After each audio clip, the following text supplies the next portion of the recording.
Good evening. Hey, what's happening? How are you? Almost ready to start. In theory, I'm through these free, before but let me 5. get back to my actual computer and double check. Close. I could start as early as 3. Next Monday? Yeah, You mean rescheduling earlier? That could be. starting at 3 is what we were going to, right? Probably at 3:30. I thought next week's was later. Next week starts at 3:30, but we're trying to Move it up half an hour so we can get through all of them and just be done. Yeah, and then we would be able to take the December 22nd off. Right.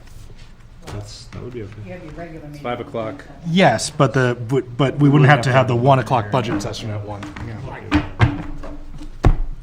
I will email you tomorrow morning to Could send out an update to the meeting time. I'll just Jack, add it to my are you, calendar. available?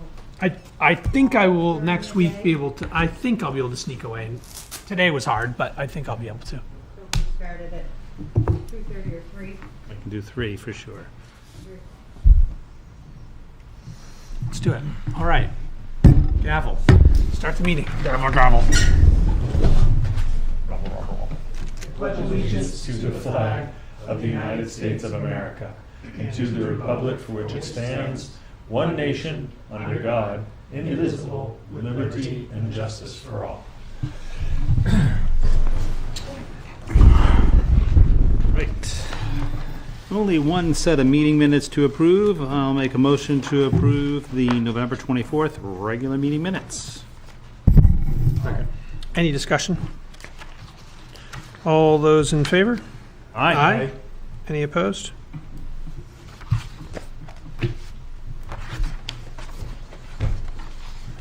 All right. The Select Board will meet on the following dates. Monday, December 15th, for a budget work session beginning at 3 p.m. Monday, December 22nd, for a budget work session as needed, beginning at 1 p.m. Monday, December 22nd, for a regular meeting at 5 p.m. Monday, January 12th, the budget finalization meeting will begin at 3:30, followed by the regular meeting at 5. January 26th, regular meeting at 5. During that meeting, we will have the first public budget hearing beginning at 5:15, and then Thursday, February 5th, will be the second public budget hearing, also at 5:15.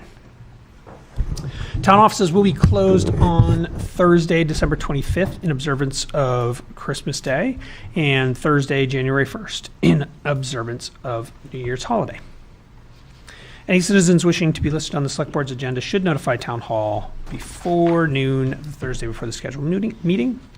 And all meetings are held here in Town Hall, as well as available on Zoom, and the Zoom information can be found on the town's website, plymouthnh.gov. I have no comments, so I'll hand it to you. Thank you. Start out tax rate setting. Ann and I met with New Hampshire Department of Revenue Administration today, December 8th, to set the 2025 tax rate. We have information that we will discuss later in the meeting for you. Downtown holiday celebration. Thank you to the Rotary, Parks, Recreation, Highway, Police, and Fire Departments, Plymouth State University, and the downtown businesses for a wonderful celebration. Thank you to all of the parade entries as they were creative design floats and participation. As always, the Rotary did a fantastic job decorating the common and light poles on the main street. The parade and festivities were very well attended. The 2026-2027 budget process update. The 26-27 budget went to the Budget Committee for review on Thursday, October 30th. Ann and I met with the Budget Committee and Capital Improvement Plan Committee on Thursday, November 6th. Department heads met with the Budget Committee on November 6th, 10th, and 13th.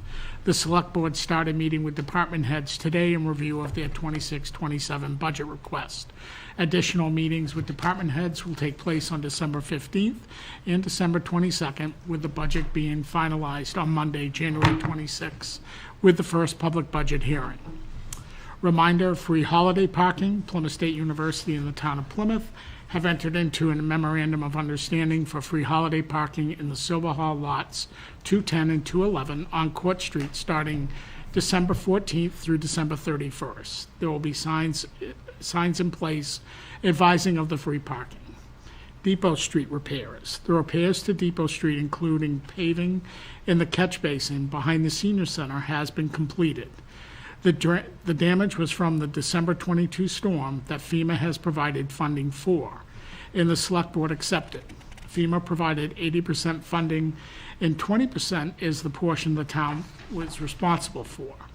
In this case, Mount Prospect Academy, who has relocated the food pantry to the attached building at the senior center, funded the 20% in order to complete the repairs to provide parking and proper drainage in this area. Thank you, Mount Prospect Academy, Jeff Karen. Welfare update 2025, November. During the month of November, Mary Ann had 32 interactions, consultations with individuals seeking assistance. The cases range from assistance with elderly and adult and elderly services, rent, homelessness, fuel assistance, electricity, and housing. The cases continue to become more complex in nature. For example, Mary Ann is dealing with a few communities that have sent those in need of housing to Plymouth. Mary Ann is diligent about reaching out to these communities to make sure the proper process has been followed. Thank you, Mary Ann, for the exceptional service in helping those in need. Plymouth Village Water and Sewer, water main installation, construction continues on Reservoir Road, Highland Street. We are in hopes that this phase of construction will be completed by December 31st. Excuse me. As we receive weekly updates, we will keep residents informed in our weekly newsletter and the Town of Plymouth Facebook page. Plymouth State University Police Services.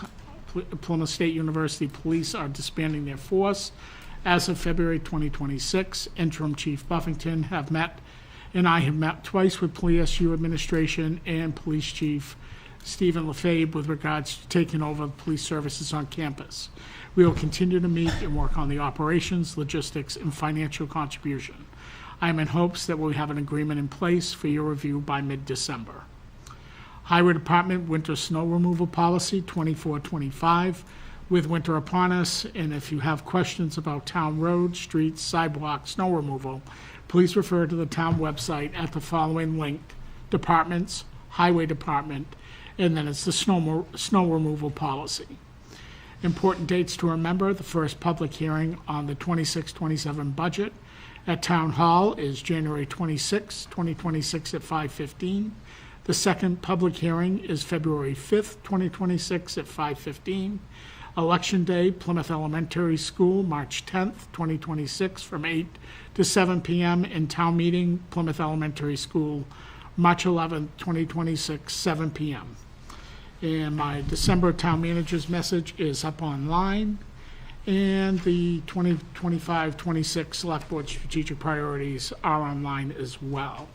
Other things to note of interest is that we were notified on Friday that we received, the Highway Department had submitted an application for the Clean Diesel Grant. We are notified on Friday that we will receive a grant. We have become a selectee that will go in front of Governor's Council for approval in the amount of $251,314, meaning that we will need to fund 20% of that, which is about $70,000, which we had already put into the capital improvement plan for 26-27. So nice job to the Highway Department on that. Another great word is that we received word from Northern Border Regional Commission today that we were selected to receive a grant in the amount of $28,702. This is for street lighting feasibility and wayfinding. And I would be remiss if I didn't say that Joseph did an amazing job in putting this grant together. It's a very competitive grant, and you go through 3 different processes of this grant. And I will tell you, from the minute he started it to the minute it finished, it was the I's were dotted, the T's were crossed.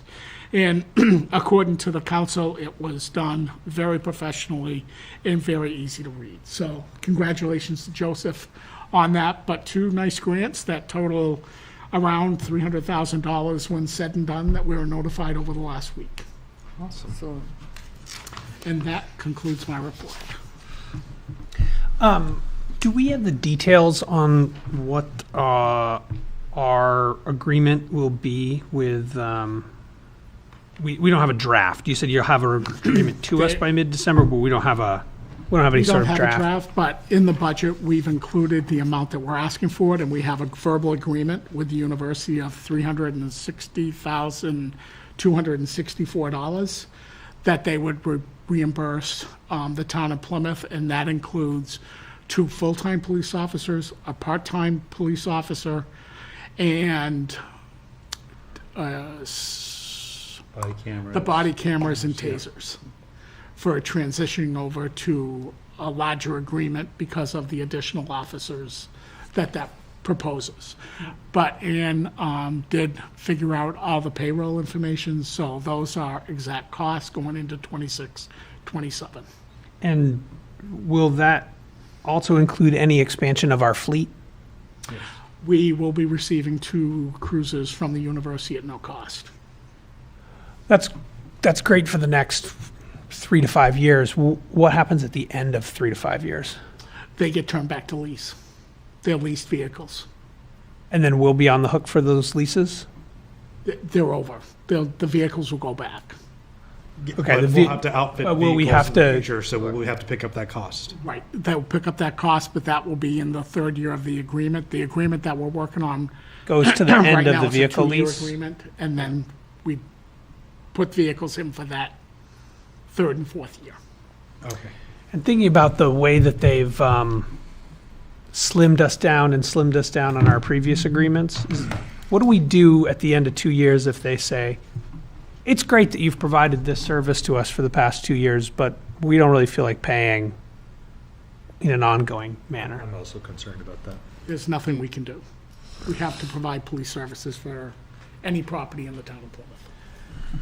Could we cut that staff at that point and still function, or are we really on the hook for that? If they didn't want to go ahead with the agreement, I think we'd still have to have the staff in order to patrol and provide the services effectively. So we're on the hook for it no matter what. So a 2-year agreement, is there any chance we can extend longer on that? I certainly can ask, what would you like? 10. I mean, in all seriousness, something that gives us a little bit more assurance. Sure. I think about 2 years and, the patterns we're seeing right now, I don't know is there's much chance of them having pulled out of their current financial situation in 2 years? 5 maybe? At least. 10 seems a whole lot more likely? Yeah. I don't know. I'm just trying to think through how we. Sure. I'm willing to send an email tomorrow Of morning course, first thing. any negotiation, I mean, they're free to say no to any of this. Right. Right. Right. Oh, of course. Yeah, of course. We're also free to close High Street. You want to start at 10? It's a section of road that's only used by I them. think we would be hard pressed to get a 10-year, but We could start there. Yeah. Negotiate that. Yeah, I mean, Right. it makes more sense to start with a number that feels more comfortable. then it includes the vehicle costs. The problem is with a 10-year agreement, we don't have any option for changing things midterm unless we.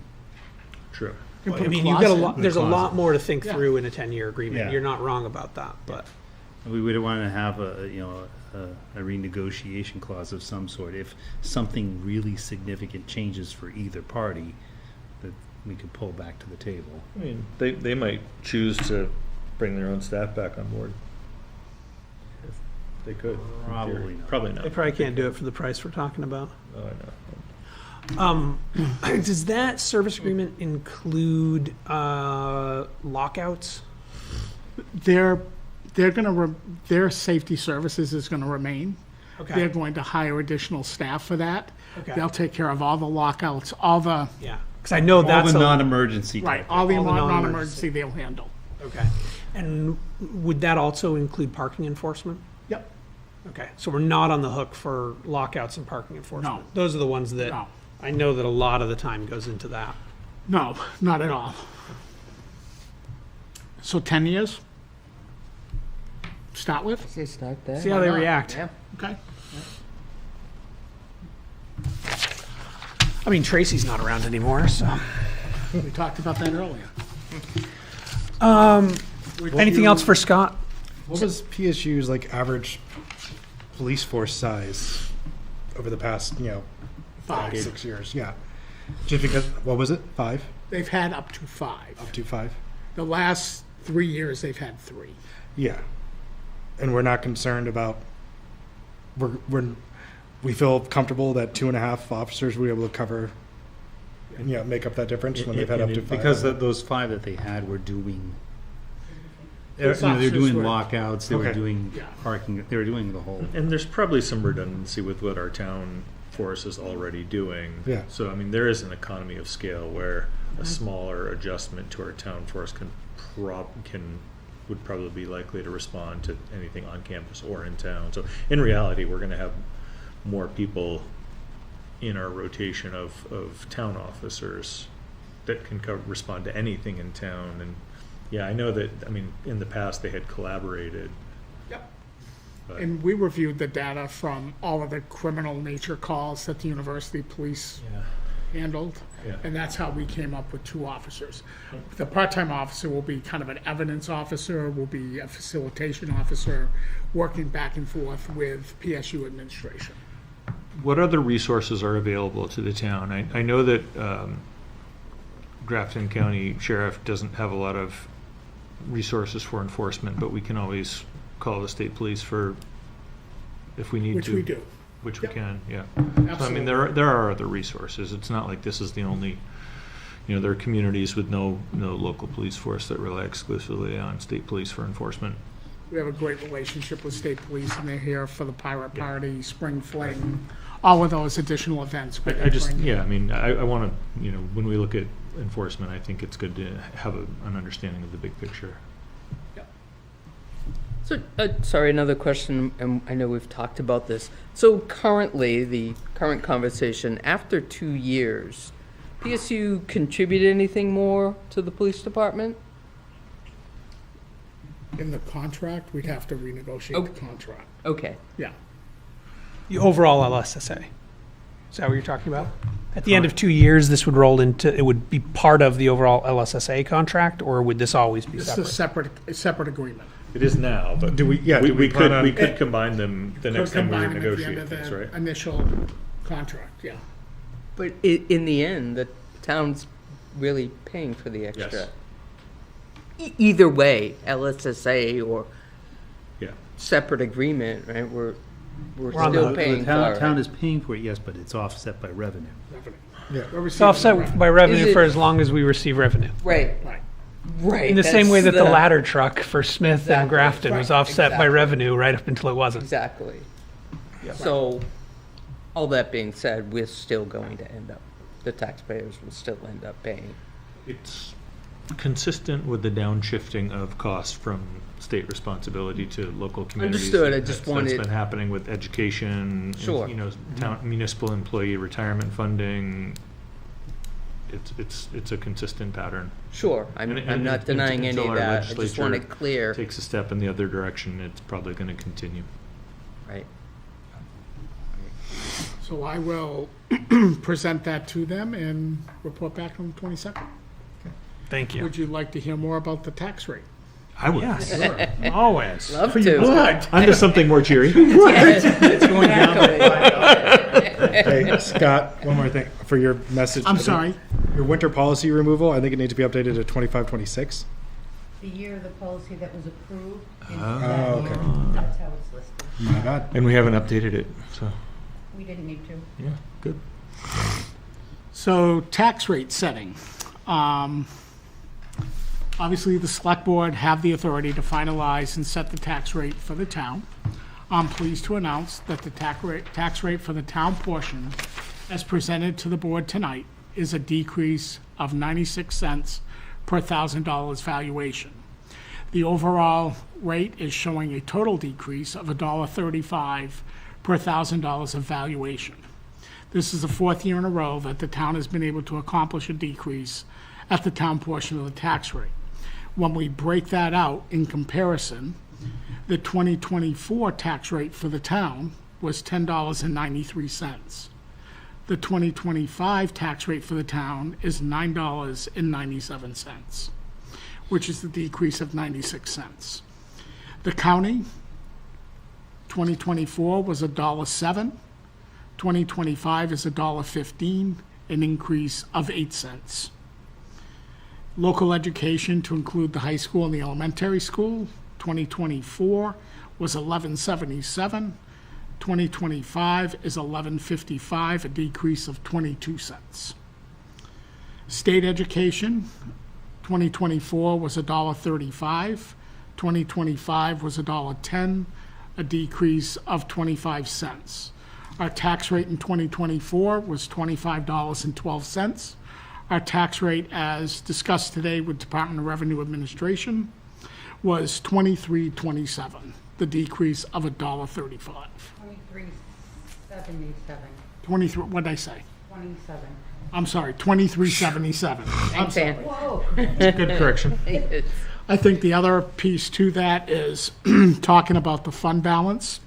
Is, as a reminder to the board, the town implemented a fund balance policy in August of 2023. The fund balance of the town began 2024 with a fund balance of $331,000. The actual year-end audited fund balance at the end of 2024 was $1,849,000, and in 2025, it has risen to $2,176,000, which will be available for future tax rates in the event of emergency. The amount in an increase from prior year's balance of is equal to 8.77%. The range of fund balances targeted by New Hampshire Department of Revenue Administration is between 5 and 17, and as I just stated, we're at 8.77 of all tax efforts, which includes not only the town, but the school, state education, and Grafton County taxes. So in order to further reduce the tax rate, for every reduction of 10 cents on $1,000 worth of valuation is $81,614. So my recommendation to the board, based on what we see here tonight, knowing what we've reviewed in the budget for 26-27, is to maintain the tax rate of 23.77 as given to us by Department of Revenue Administration today, and hold off on using any fund balance to offset the tax rate any further, knowing what we may have coming next year. Do we know how much the valuation went up? The valuation budget, well, Andy, you have that number? You have that in that worksheet, don't you? The valuation was, I believe, 815. No, it was 794,000 last year, and this year we're looking at 816. 794. I'm sorry. 795 million? That's the amount. Million, that's what Yes. I'm trying to spit that out, but yep. And then 816 million this year. So even though the tax rate is net down, doesn't mean everybody's property taxes is going Correct. down. Correct. Absolutely correct. Values did for this year.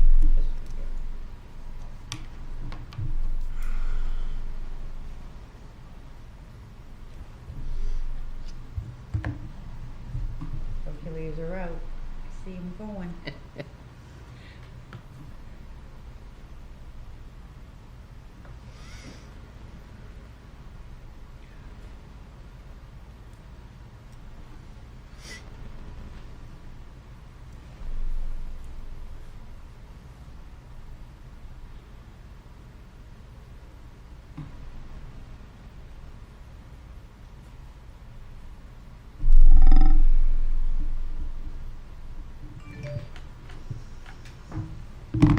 It's not too bad overall. What's that? So that's pretty good. So what we would look for is a motion from the board so that we can go back in to speak with the DRA tomorrow and confirm what we've presented tonight to the board. I'll make a motion that we approve the tax rate as Scott recommended at, was it 2377? Correct. Second. Are we recommending the full 2377 or the 997? Is it the full thing? It's the full tax. It is the full that we're, okay. We only have control over the town. And they have control portion, over the right? 997, but we have to interact with DRA in terms of the total rate. Yeah. So the recommendation holds. Thank you. Any other questions, discussion? All those in favor? Aye. Any opposed? Thank you.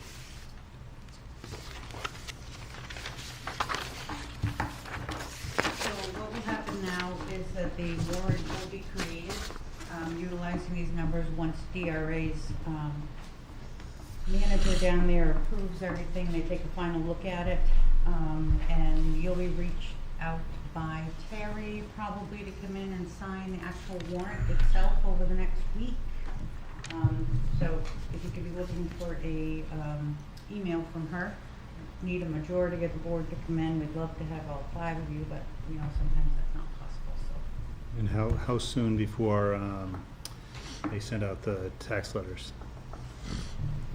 Tax bills, Linda's Yeah. pretty quick, so. Well, I'm only asking because usually there's a short period of time and we are well into December. Right, but they won't be due until January now anyways. But knowing the rate, we've all received our updated assessments, evaluations, so anybody could calculate their tax bill, You can pay a right? tax payment at any given time, it doesn't even have to Not be. the payment, I'm just looking, I know that there was reevaluation. If people want to know how much their tax bill Yes, is, they've you got can all the math to calculate do it. it now. And they can go online, Yeah. once they're posted, once the warrant's up, they can always go on and online and look at their tax bill. Yep. So, we're Good. always doing Merry Christmas. it. Well, they won't be due in probably till January is my guess, but, Would hope at this point. what, Yeah. All right. Anything else, Scott? No, that's it, Zach. Thank you. All right. Well, let's get Brian in the conversation. I'm here from the Energy Commission again. I feel like I'm here a lot. That's okay. This is about C-Pacer. Everybody know about this? You brought it up before. Very little. Sounds familiar, but Yeah, very little. For commercial program, well, here, I got the answers up. Commercial property There you go. assessed clean energy and resiliency program. You had it in front of you. So it's a loan program that allows That's business right. people that own their property, commercial property, it can be, there you go. Yeah. So it can be nonprofits, it could be individuals, but this should be commercial property, including apartments, everything 5 and above dwellings. They can access this loan program. And the way it is set up is that you can borrow up to 35% of the property's value. You can borrow up to 100% of the project's value or the cost of the project, including permitting and all the things that happen with that. And it is private lenders, so there's no liability for the town. And it's run by the New Hampshire Business Finance Authority. So, yeah, they're just trying to make funds available to the businesses in town to make improvements around energy efficiency, so better heating or insulation or new windows, around renewable energy, so if they want to do solar panels or batteries or something like that. Or if resilience, so if there's anything around snow and flood resistance or any problems they have with wind or anything like that, they can make these improvements with this program. So it can be on top of the mortgage they already have, and it's, basically it'll make these funds available. So, what we have to do is approve, what I'm asking for is so we can put a warrant that can go out to the town meeting, and if it gets approved, then the select board would have the power to accept the ordinance and set up the program. So, again, there's no financial liability for the town, but they will be the ones who would set up the lien on the property with the Registry of Deeds. And they would also, at the end of the loan, when the private lender says it's discharged, then there would be a letter that we would put out saying that the lien has been removed and do that work, do that function. and we can get reimbursed for all that time we spend on that. So there's some high-level stuff there, but if you guys have any questions, yeah, go ahead. I would just caution the board on a couple points of interest, is that there's maybe at best 5 towns in the state of New Hampshire that are pursuing this at this time. There's 2 ways to adopt CPACER moving into the future. One is the way that Brian just described. The other way is to wait for 2026 legislation allowing Select Board to adopt without townwide vote. I think this is very early in the process, not knowing how towns and cities are going to fare with adopting the CPACER program. So in my opinion, I think it's a good time to maybe wait a year, see what happens with CPACER throughout the state of New Hampshire, how many towns do take it as a warrant article to town meeting. But in my conversations with the New Hampshire Municipal Managers Association, and the question that I posed, most of them are waiting till the 2026 legislation is passed to get a better understanding of how the program will function in New Hampshire. What's the concern from NHMA? What's that? What is the concern that other folks are expressing about It's it? so new. It's so new, Just and the- there's no history on it in the state of New Hampshire. There is across the country, and it has been underutilized in many other communities. And as I understand it, the thing that's unique about this is that that loan gets attached to the property and not to the borrower, right? So it sticks with the lien regardless of the sale. It doesn't get cleared. So there's a lot of benefits, yeah. So it sticks with the property. It is not due in full, let's say if the borrower defaulted. So the mortgage holder could still collect their money, the tax revenue could be pulled on that, or it could be foreclosed on. And you would just make up the delinquent balance on it, but the loan doesn't have to be paid in full at that point, which makes it a lot lower risk. And Scott makes a very good point. There's supposed to be legislation coming that would make this a little easier. The only thing I would say is with the, Easier in what way? The implementation of it or some component of its The administration? adoption. adoption. The ordinance. So instead of going to town meeting, the select board could just do it by themselves, adopt the ordinance and set up the Personally, I program. always like to go to town meeting. Yeah, I Or agree. you could do it by public. Yeah. You could have public hearings on this. We know how well those If are. the legislation changes to allow select board adoption, we could just have a public hearing. Right. We could, But- or but we at could this opt to point- take it to town meeting. Right, we could we still could. do that. So I Scott, just think So, until if more I- information's available. This has been around in a different format for quite some time. I think it was recent, the recent change to the legislation allow for private financing. I think previously there was basically a tax lien that was enforceable by the town. Isn't that And this still is, here? it's different. No, so the only thing, it's not enforceable by the town, it's enforceable by the lender. That's what's different about it. So, and I noticed your reaction when it said there's a town responsibility. Yeah. So there is a town responsibility, as Brian said, there's a town responsibility to record the deed and to release it. But it also says that A special the assessment on the guidance property provides tax. that municipalities are reimbursed for local administrative expenses. And it sounds like there's very little local administrative expense. so, yeah, the That's my collection, the dealing with it, if it gets delinquent, goes to the private lender. And that is their responsibility. Now, if we say they didn't pay their taxes and they didn't pay their CPACER loan, the town would take possession of that property, and we would, when the sale of that property, they would we would pay the taxes, pay anything delinquent on CPACER, but the loan goes with whoever buys it. And now they've got the special assessment still attached to that property. They can make a deal where they pay it off at the sale, or even in a private sale where something's happening. So, to Scott's point, he's got a point. It could be easier going forward. I think the 3 things you were talking about is letting the town see what's happening, maybe promoting it even. There is the credits for renewable energy going away very soon. This is an alternative that businesses could use to continue to try and to do these projects.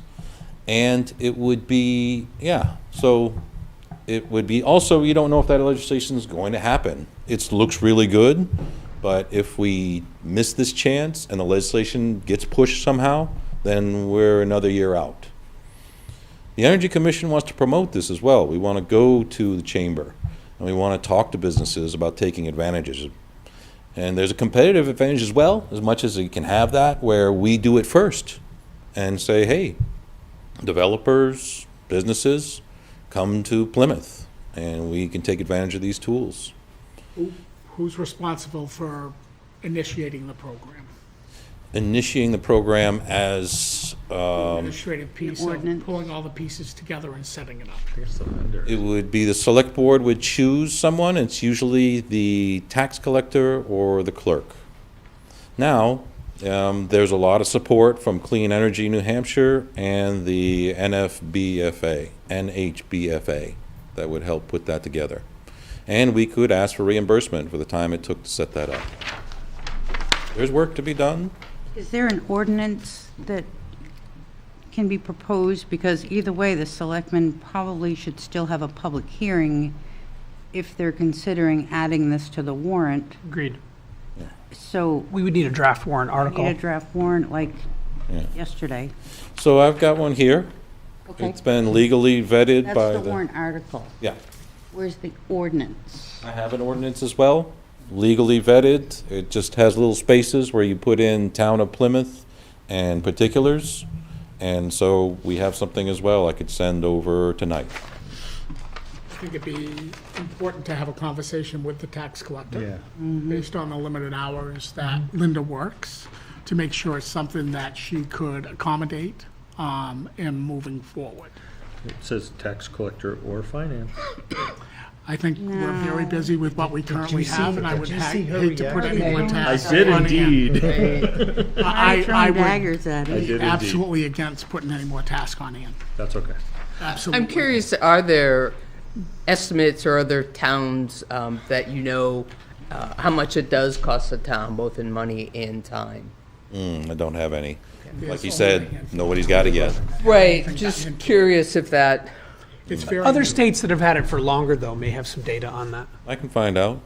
The whole rework, this has been around a little while, but it hasn't been taken advantage of. This rework that's coming through right now is to reduce as much as they can the burden on the town. So it's down to a couple of pieces of paperwork that have to be handled. But it's a very good question, and I'll do what I can, follow up on that. My personal thoughts on this are, even since it was started, is that it's kind of a solution in search of a problem. I don't really, my understanding is that most commercial entities have financing resources available such that if they see the cost effectiveness of an investment, they can usually procure capital to do this outside of this program. I think this is a good program, but I really, I know that in my work with energy efficiency programs, it's not uncommon for businesses to have pools of capital that they prioritize based on the cost of return. And like a lot of things like solar have a really good return on investment already. I really think that this is a creative solution. I think Clean Energy New Hampshire has done a lot of good work to kind of help work out the kinks and promote it. I don't see a huge advantage to rushing adoption. That's my what would the first. disadvantage be, though? There's still a unsure lot of of- unknowns. I'd like to see some track record in New Hampshire. I think worst case might, if a property took on a big project and let's say they maxed out their 35% of their property assessment, and then the property market tanked and then they went under, the town could be competing with lenders for residual revenue if the property was taken for taxes. If, let's say the property value dropped by 50%, we might have a hard time getting the 15% out of it. That if 35% is owned to the lender, we'd be in struggle to recover. You'd anything out of it. only be recovering delinquent fees, because the rest of it would just Yeah. stay with the. But Stay with this the this lien. actually says that the lien is actually on par with taxes in terms of It's priority for reclamation. Priority. The taxes are always going to be senior. I don't think it says that. I don't think I that think that's this says it's on necessarily par. Maybe it's not in the summary. I don't think But it's it not gonna, is. but my point is that it's not gonna be for the full repayment of the loan. It's only gonna be for the portion of the repayment from whatever is delinquent. That's delinquent. Whatever's delinquent. Sure, but I mean, if somebody puts in a system tomorrow at 35% of the value, and then the next day the market tanks, and, you know, they give it up for, like, there could be a substantial amount of that 35% of the property value outstanding. Yeah, I mean, if that I'm building was thinking vacant, worst case delinquent scenario. for 5 years, Yeah. then it's Yeah, gonna I be mean- 25% of the Right. 35%. Sure, yeah. Yeah. I mean, there is So gonna be 10, some you paying know, down. I mean, 10-ish, I don't 9, think 8, it's, 9. I think a lot of things would have to happen really, like, it would have to be a catastrophic market change in order for the town to really lose out on this. And I don't think that's likely. So I don't see a real disadvantage to us doing this. At the same time, like, I really don't see, my personal opinion is I don't see a huge demand for this. And I I don't think see about a that it's building like the building that US Cellular's in, that nearly Yeah. abandoned building. Yeah. I could imagine a developer saying, man, the cost for me to upgrade the HVAC and re-insulate that building and really establish that building as a reasonable commercial property, it's outside of my reach in terms of capital. And But if they could borrow 35%. if I could borrow 35% of the value of that building and have it as part of the lien and not have it affect my, you know, this, that, you know, you could see maybe some properties like that getting redevelopment. I mean, the way it's structured, it's long-term, it could go up to 30 years. The interest is relatively low since it's got this strong security behind it. I was wondering So about even the mortgage interest. holders like the way it's layered in. Sorry. What is the interest on these things? That would be negotiated in market rates, but again, for 30 years, secured by the property, it would be, these delinquent payments would be above the mortgage, but definitely below the taxes. So the lenders would be incentivized to give pretty favorable interest rates, but there's nothing in there that says they They have have to, to. no, exactly. Yeah. And you could have a developer who Who's high did risk. something pretty silly.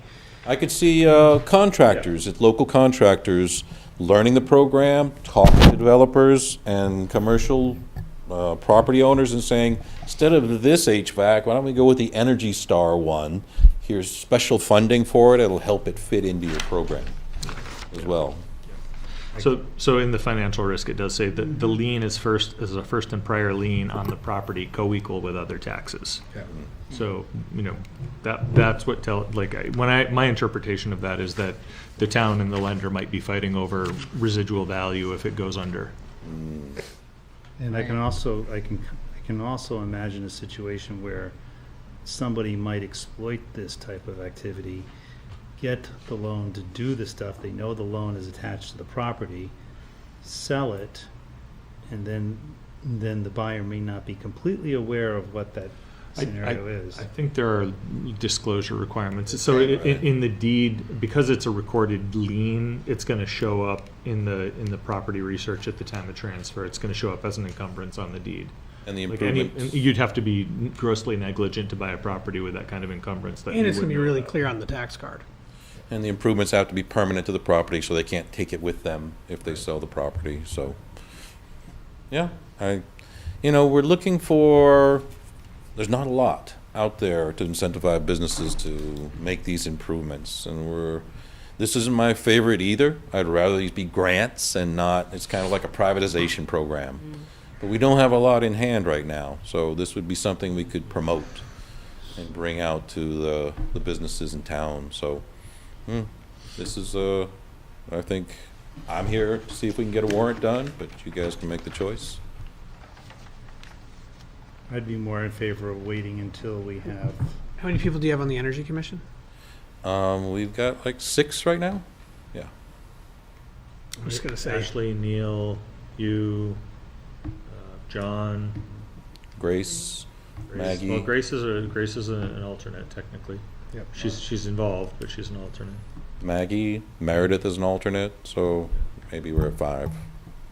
say you're not that many people away from putting it on the warrant with signatures. Yeah, I'm sure it would be easy to petition warrant this if they So want. would you consider, instead of putting it on a warrant as a ordinance, maybe put it on as a discussion item, a non-binding discussion item. I mean, at town meeting?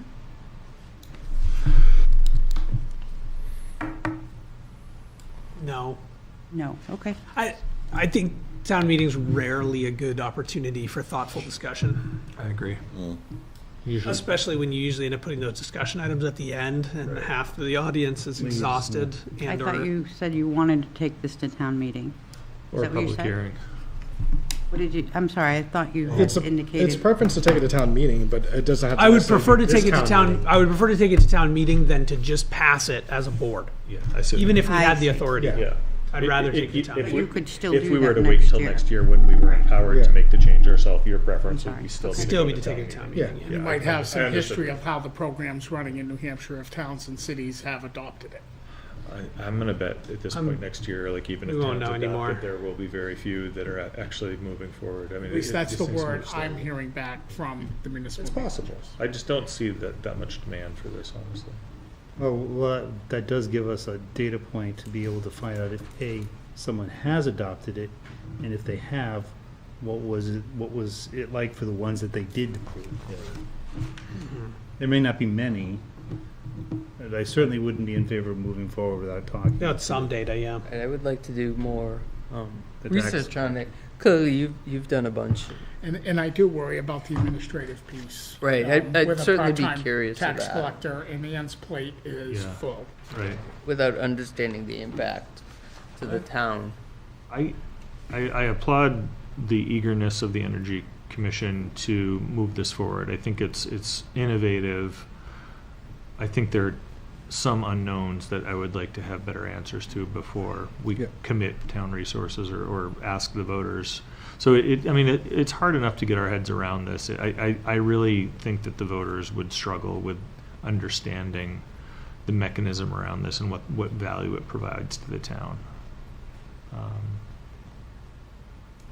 So I'm okay. If anything, I'd like to wait until next year and see if there are other municipalities that adopt this. I suspect there will be. Yeah, I'm not sure I understand the downsides yet, but I don't, to your point, I don't think it's hindering anybody from coming to this town right now. And I prefer to do a little more research to really understand.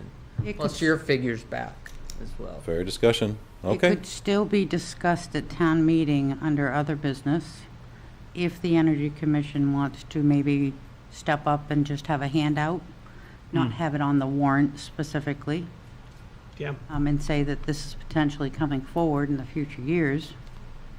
Start the word getting out there, if that's what they want. And they could even have a survey, like I've seen done before, to gauge interest.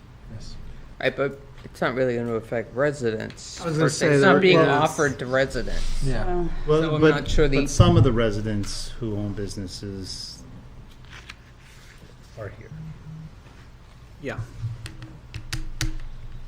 All right. I think the handout is done well. I think, the number 4, what types of projects can be supported, I think it's, my thinking is that PV is gonna be the big thing that gets supported, but I do think it's nice to know that efficiency, resiliency, water conservation, I could see developers taking advantage of this, schools, we have a couple of. So like the charter schools. Yeah, or Profits are all Yeah, Mount eligible as Prospect. well, if they own their property. I could see Mount Prospect taking advantage of it. I don't know that they would, I suspect they have the resources to do this without this type of financing, but they might appreciate having that kind of financing available. Especially if it gets them a better rate. Yeah. So when we do decide, we're ready to promote it, go out there and see who wants to pick these things up, do our best to make it successful. But if it's next year, we can wait. I would go with next. Sounds year. good. So, Thanks, Brian. Thanks, everybody. Appreciate it. All As a right. clarification, Brian, you had suggested that the whole town become, rather than selecting a portion of town to become a CPA district, that the whole town become the CPA district? Yes. Okay. I So, think that's common. Yeah. yeah, like we could say it's just the commercial, maybe the village ICD and the highway commercial zone or something like that. But if we If we have designate business in them- the ag zone, they should We be able do. to do it. Right. I agree. I agree. To get the loan, you have to have the zoning permit and the planning permit. Yeah. So that's your control point right there. So if it's Right. the whole town, you may change zoning, but you don't have to change the ordinance. Yeah, no, I do appreciate that. I think that's smart. Okay, cool. Thanks, All right. Brian. Thank you. Thank you, Brian. Cheers.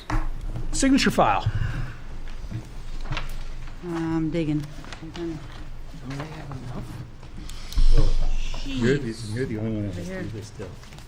The rest of us are gonna I've been a little busy. All right, so we have a Board of Selectmen certificate of vote for authorization. This is it's going to be signed by Zach. This is for Zach to indicate that Scott Whedon has been the authorized individual to enter into said agreements for the 2025 State Clean Fleet Grant Program. So I just need a motion from the board that allowing Zach to authorize Scott, or around that same way, to allow for us to get this grant. Once we get all the documentation, we'll hold that public hearing for that. This is the highway one. That's the highway one. So Yep. moved. Second. Any discussion? All those in favor? Aye. So I also have here the posting for the town meeting coming up, which is in March. Sounds like a long ways away, but it's really March not. 10th. It's going to be March 10th, 8 to 7 at the school. There's 2 places to sign for each of those.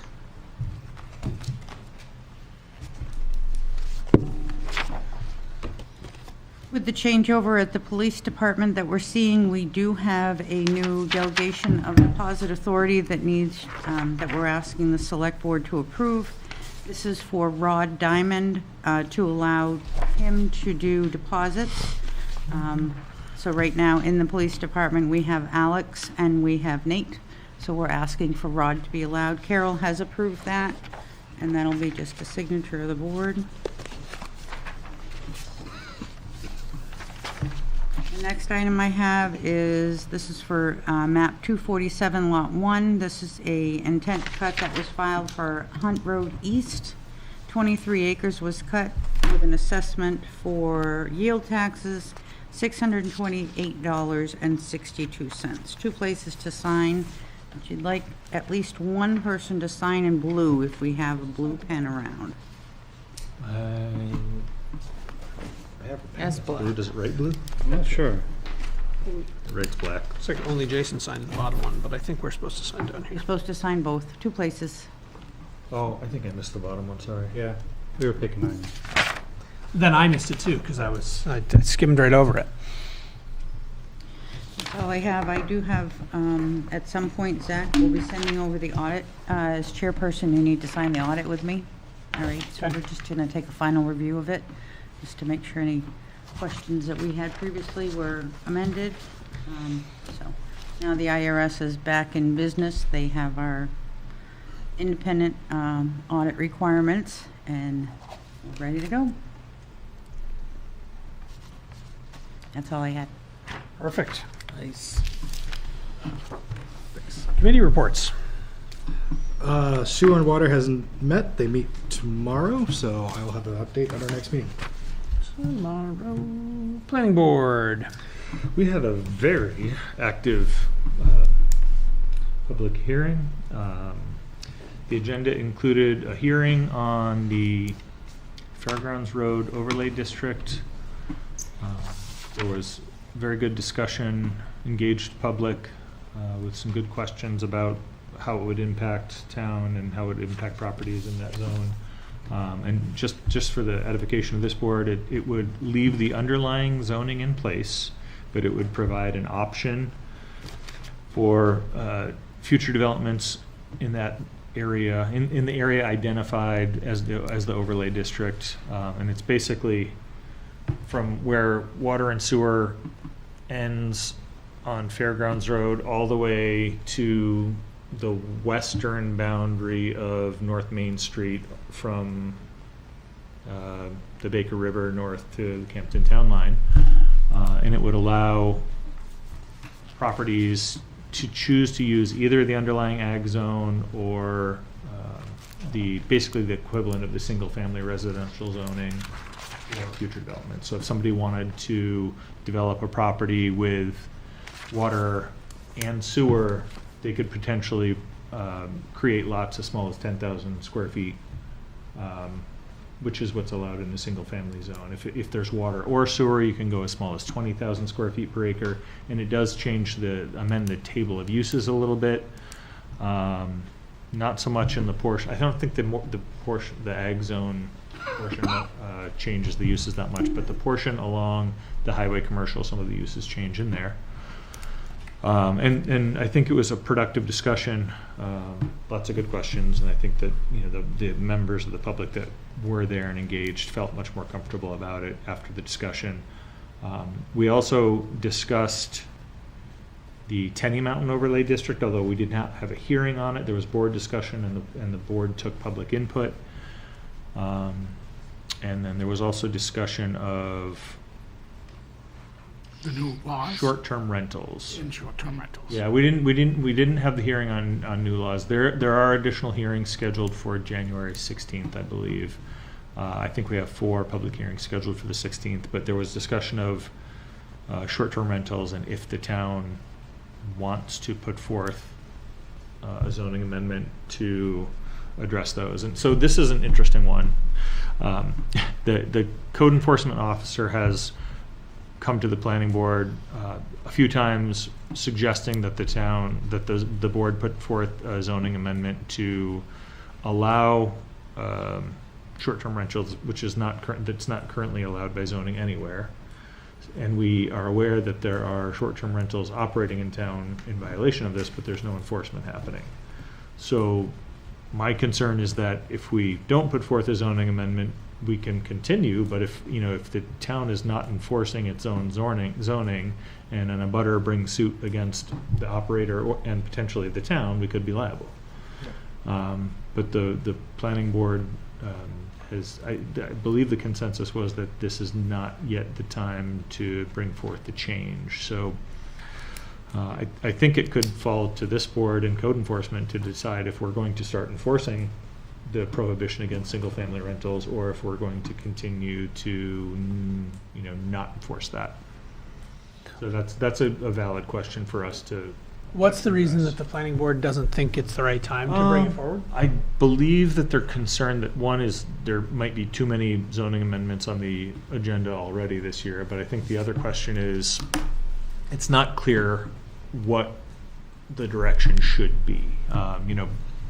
The code enforcement officer had suggested, there are other towns who've put a lot of work into adopting regulations, zoning ordinances, specifically to allow for short-term rentals. And he said, the town of Ossipee is a pretty light touch that allows for, so if you're interested and you want to go online after hours, you could look at the town of Ossepee's regulations for short-term rentals. And that was what Tom had suggested, we could easily modify that one and update some of the terms to allow short-term rentals in Plymouth.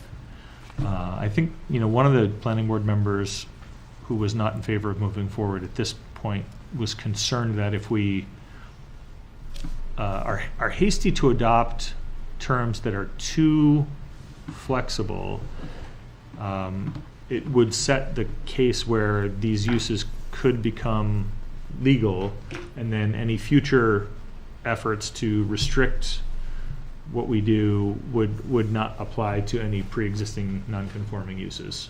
Mm-hmm. So it is a little complicated. And there's 2 public hearings that are going to be held on that, correct? There would be, yeah, and we don't have legislation at this. We don't have a proposed language or ordinance to move forward to More voters to get a at this feeling point. from the public if they were in favor of that or not, correct? Or in the public hearings? There was a lot of discussion, and there was certainly not a lot of. There was a lot of discussion from, there was an investment property owner in the public who was attending and had interest and questions about it. There's certainly different perspectives on the board. One of the perspectives I shared is that, by allowing short-term rentals in a way, we're creating a market that encourages investors to purchase homes, which also removes availability of what might be more affordable homes from the market, which might be good opportunities for, we have a shortage of affordable housing, and this might make more of that affordable housing attractive to renters and less affordable for first-time and moderate income buyers. So, I don't object to the concept of severely restricting short-term rentals to, for example, owner-occupied properties. That way you wouldn't have one owner having multiple rentals around town. It would have to be, an accessory dwelling unit or a second home on your parcel. And there would still be potential for income there, but maybe not, wouldn't be, one person owning 10 rentals as a business opportunity. So, there's a lot to think about, and I think that it really sounds like it would be premature to put something forth to voters this year, but that doesn't mean we might still see a petition zoning ordinance come forth from somebody to regulate them. Or a lawsuit? A lawsuit concerns me. An abutter who is aggrieved by their neighbor running a short-term rental and negatively affecting their property, the town is not enforcing the prohibition on short-term rentals when we could. Do we have an active prohibition on short-term rentals? They are not, so our zoning ordinance is permissive, and they are not specifically addressed anywhere, which means that they are not permitted.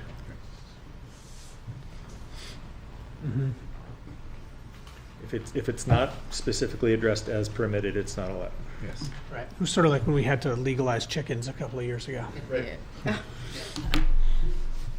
And I think that was a good solution. That worked out really well. We came up with a fairly reasonable resolution. They're allowed in the ag zone and single-family residential. You could have up to a certain number. No roosters.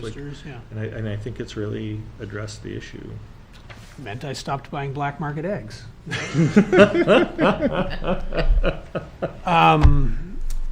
Well, that's an interesting debate. It is. So it was a productive discussion, and I think there will continue to be more good discussion. It sounds like there's a consensus of board members who want to move forth both the Tenny Mountain overlay and the Fairgrounds overlay zoning amendments. We're definitely gonna have a zoning amendment on updated regulations, basically that are required by the state changes in the legislature. And there's one more, which I forget which one it is, but yeah, we have got 4 hearings on January 16th. Anyway, that's where we are. All right. Any other questions for Phil? Ted, tell us about the schools. Well, first up is the elementary school. They started off with kind of an enrollment snapshot. Their total enrollment is 387. They had some people who left and some new people come in, so basically it stayed the same. They did provide detailed numbers for each grade, but I'm not going to read through them. They did talk about their Thanksgiving lunch and parade. Typically in elementary school, they invite parents and what have you to come in to have lunch with their kids around Thanksgiving. And around the same time, they did have an event where, let's see, which grade level? K through 3 students had a hallway parade with creative balloon displays that went through the basic hallways of the building. That was well received. Let's see, some of the upcoming items. They are talking about volunteer chaperone signups for their winter program. They had an Elks hoop shoot that was last Friday that was Friday on the 5th. A Jingle Bell Run on Saturday. And They also reported that report cards were coming out last week. They did have a pretty detailed discussion about their Chromebooks policy. Basically, this is, I think, the same one the high school has. You know, it's you damage it, you're on the hook for the $150 to replace it. If you certain things, then you can get that applied to some other, to your, I think, 8th grade trip. And I think that's what it was. So there was some talk about that. Discussion on their Veterans Day and Care Awards. The Veterans Day Assembly hosted 11 veterans, and some of the older students lined up to thank them, but each of them was sent a letter of appreciation for their participation. Another really cool thing is they had a hydroponic farm grant. So they received a grant for funding an indoor hydroponic farm.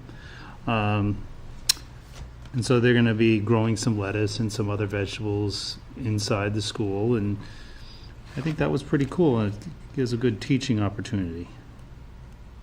Let's see, some of the other things. They did report out that the winter sports participation is strong, 75 students in grades 5 through 8.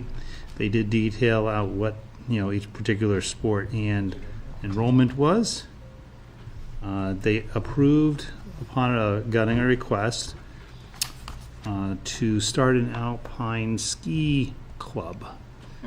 And at least during the first year, there's no financial responsibility of the town. It's all volunteer. The students who are participating will have some training up at Waterville Valley, and they'll have some events. They have some modest team fees, and parents are responsible for, busing them to and fro. But the hope is that, the interest is strong, and they can get this on for one of the official school-sponsored clubs, and then they might pick up the cost. But the board was pretty enthusiastically in favor of this one. I think it's something, given where we live, makes sense.